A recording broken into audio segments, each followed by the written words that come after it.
Elon is one of the great writers, not only in America, but internationally. There was a longish period that he did not write, but I think he wrote essays that I did not come across. But then it took a long time before this one.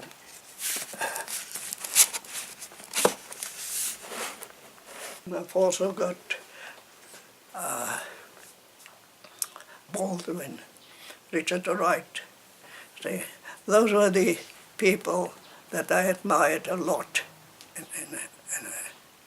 I also liked Langston Hughes, but for me, this guy was more serious than the other people, and that's important.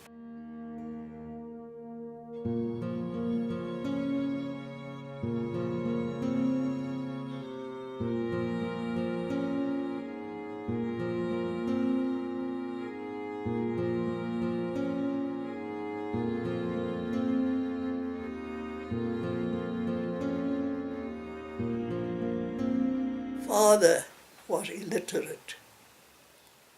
My mother was a domestic servant, and if she read much, she didn't read newspapers or things. She did not read a romantic novel for that matter, no. She read, the British brought out little books for, again, almost the same type of people, romances and things like that. And she read that. But she had no inclination to read serious literature. But I, at an early age, even with it, I could read. At an early age, I could read. And when I started as a messenger boy at Cape Towns, there was a woman, Peggy Butler. You see, sometimes I can remember her. And I used to take her books to the library. And I had this weird idea. Now I see rows and rows and rows of books. I had this absolutely weird idea. Perhaps I should start with A and read my way through the lines. But then I asked her whether I might take out a book on her name. So now I had access to books of a serious nature. The writer main role is to expose the corruption in society. More so the corruption shown, displayed by a government. That's it.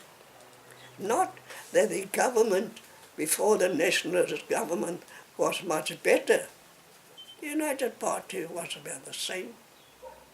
There the Group 80 Act, although it wasn't laid out. You did not find black stain in Sea Point or Kenilworth. Later, the Nationalist Party displaced people who were staying in half in things like that. But I knew from the beginning that is my thing. One of my first stories, and the only collection of stories I brought out, was The Park and Other Stories. Again, it displayed how a little boy of say 10 to 12 was prohibited from entering a park that was for whites only.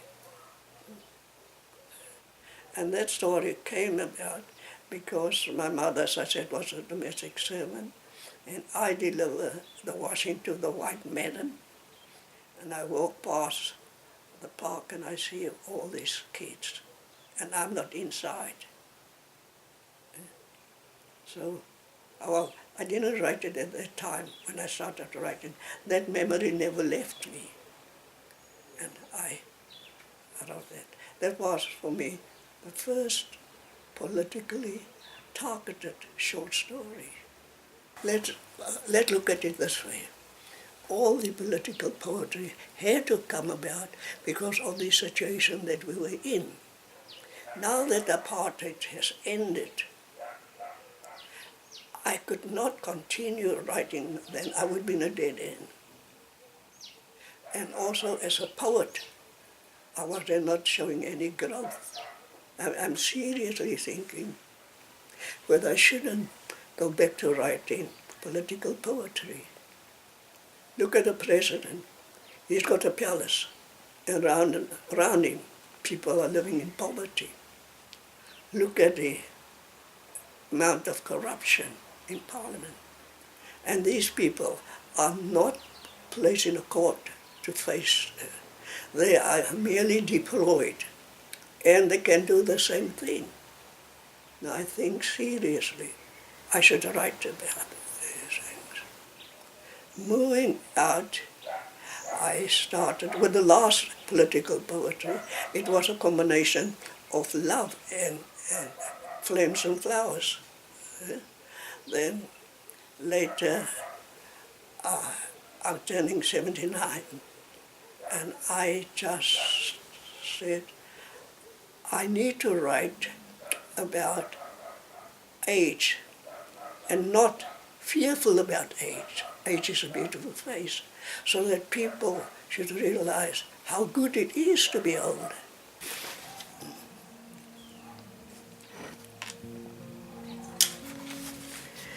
It is the eve of life's death, and I am departing with a glow of being, my spirit ablaze with celestial splendor. Venus is a beacon with the moon's departure, and a night bereft of stars, vibrations of a quality undefined, gently stirs my soul. I sail serenely across heaven's width, mind cleared of tumultuous thoughts. Wrapped I am in pacifying phrases, weave from shreds of clouds, and I am at peace, my journey taking me to a destination unknown. The Odyssey is not fearful, as I will be welcomed on my arrival at the terminus destined before my departure.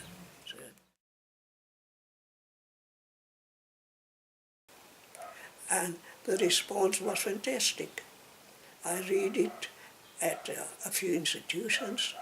I read it at church gatherings for senior citizens, and I'm embraced. I would walk in the street, and some of them would come up, give me a hug and give me a kiss and say, James, we're so happy what you've written about. And how else could I not feel gratitude? Well, I'm a bizarre person. My grandson came to me and said he has a friend whose father had done a few things with gravestones. So I had this odd idea, didn't he sell this particular one? Ask him if we can have it. It came here. And now it's planted where it is. And it plays a good reason when the guys cleaning the wastage department. They don't come inside because of the gravestone.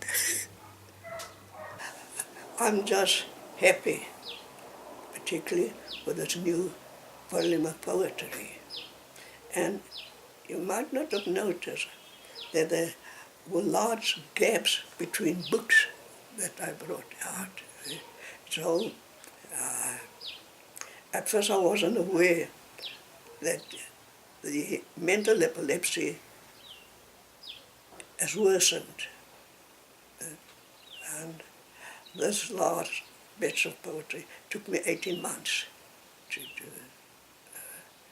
And I am quite surprised at the, I am quite surprised at the content. I never realized that the writing would take that far. A person at the Rocha University, who I respect, he read one poem and he got so carried away that he stated, Rocha University will bring out a collection of poetry. And it's going to be hardcover. It's seldom that the book of poetry will be in hardcover. So I don't even know which direction I would be going with the next collection of poetry. But all I know is it's a form of growth. I was unaware where I was going with this poetry. And I feel so happy. The few who have read it were really taken up with what I've written. So that's an added bonus. I started out, but with those 2-3 political short stories, the system was getting interested in me. And I thought perhaps poetry would be a better situation. But then how I'm to use poetry was a different situation. Like, I wish I could write a poem about dawn, a bird, or something else. Then I looked at people shackled, maimed, jailed. The meaning is now clear. I shan't write a poem about dawn or bird.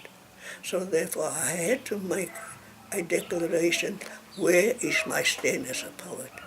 And because of the oppression, I can only be a dissident poet. What inspired me was the oppression and what oppression brought about. And not only here, when I think of other countries, when I think of America. I remember lines from a poem which again draws in the blackness, whether it's Harlem, whether it's Brixton, wherever where we are blacks and we are oppressed by a racist community.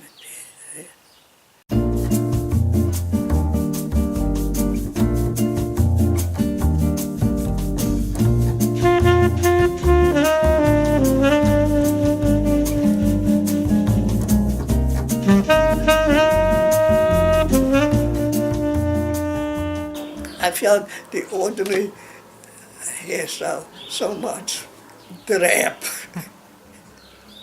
And then I didn't wear a beret.